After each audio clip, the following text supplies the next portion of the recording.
Hello, magandang araw. Meron naman tayong gagawing DB audio na katulad sa pumasok na nakaraan nating video, na ang issue naman nito ay not charging.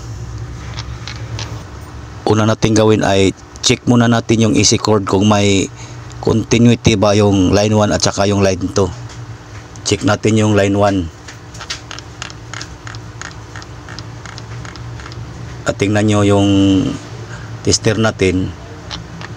Kapag pumalo siya, ibig sabihin good yung line 1. Ayan, nakikita nyo nag-deflect yung tester natin, so buo yung linya ng line 1. Lipat naman tayo sa line 2. Ayan, pumalo din, kaya okay yung AC cord natin. So makikita natin dito na ang problema natin ay ang power supply board, kung saan pumasok yung supply natin. Kaya kailangan nating isaksak yung AC cord para actual nating masukatan kung may pumasok bang AC power sa input ng power supply board. Check natin dito kung may AC volt input, mga 240 volts. Check na natin. Set muna natin yung tester sa AC. Tapos saksak natin.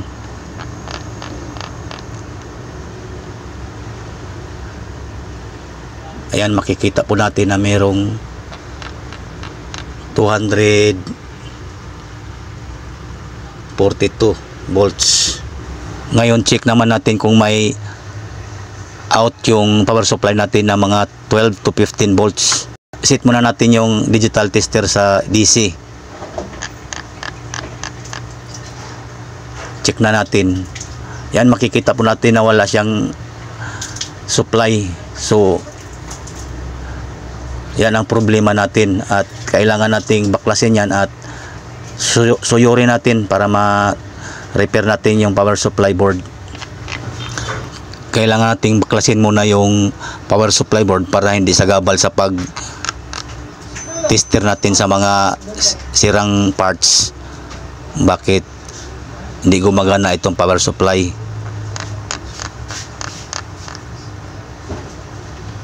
Yan, medyo madumi, kaya kailangan din nating linisin ang board. Saka natin isa-isahin ng test ang mga parts.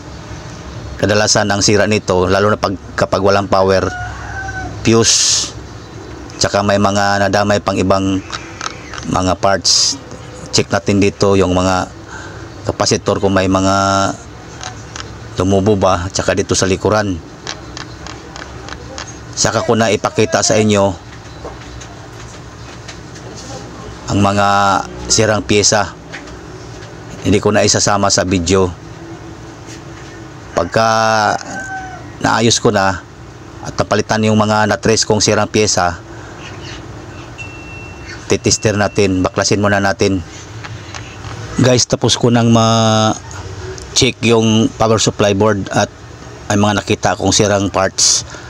Titesterin na natin kung okay na ba yung ginawa natin, kung meron siyang output. Mayroon na siyang 15 volts. Lagyan natin ng ilaw para mas malinaw makita yung display ng digital tester.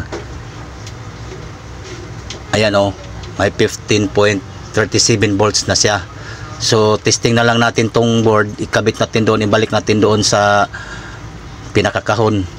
Actual natin matesting. At ito pala yung nakuha kong sirang pyesa. Isang fuse at saka isang optocoupler. Yan lang pinalitan ko. Testing na natin, ibalik na natin yung board. Pero cut ko na lang tong sa out na terminal kasi nahuhugot na siya, para mas fix yung pagka top. Balatan muna natin para maihinang natin sa power supply board. ihinang na natin yung pula na wire o yung positive supply. Tapos yung black na wire o yung negative supply. Ayan, nakahinang na sila. Ibalik na natin yung power supply board. Screw muna natin.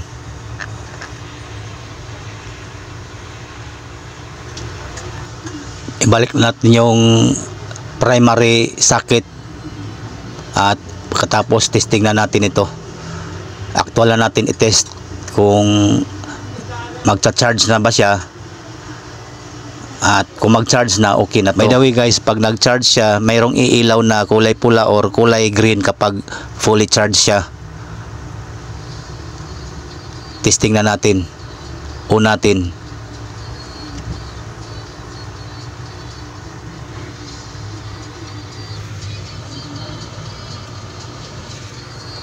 Ayan. Okay na siya guys. Ayan, mayroon siyang ilaw na kulay green.